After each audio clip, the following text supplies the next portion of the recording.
Now, with federal regulators holding a 2-day investigation into the Boeing exit door blowout back in January, new documents detailed just what the pilots and crew were up against. Trevor Ault is back with the latest on that. Good morning again, Trevor.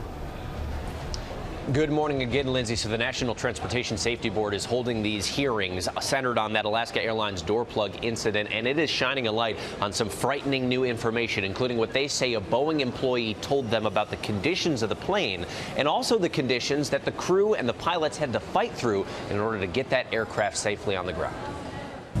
This morning, intense new details from the crew aboard that Alaska Airlines flight where a door plug blew out minutes after takeoff, and the severe production issues inside the Boeing 737 plant in the months and years leading up to that incident. One Boeing employee, not a contractor, said planes come in jacked up every day.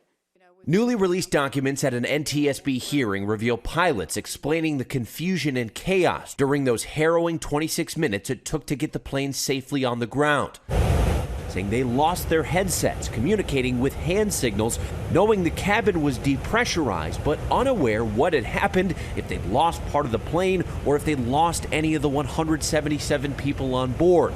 And for a time, the pilots couldn't communicate with the flight attendants, who feared the pilots may have been incapacitated and some passengers may have been sucked out of the plane. Think about this airplane at tens of thousands of feet going a couple hundred miles an hour, and this giant hole opens up in the side. All that air rushing in, just a deafening noise, a deafening roar, blowing things around in the cabin, and so people couldn't communicate among themselves. They couldn't communicate with the flight attendants. A week ago, the NTSB allowed media to see that door plug ahead of the hearings for the first time. The January incident led to a 2-week grounding of the Boeing MAX 9, sparking a criminal investigation over safety standards. And Boeing now says they'll be making design changes to make that section of the MAX 9 more secure. And those hearings are going to continue today, focusing on what exactly went wrong and how this happened. But we have learned that now, almost 7 months down the line, investigators have still not been able to interview the manager of the manufacturing of these MAX door plugs. Apparently, that person has been out on medical leave. Well, these regulators certainly have a lot of questions for him, guys. Well, they sure do. Okay, Trevor, thanks very much.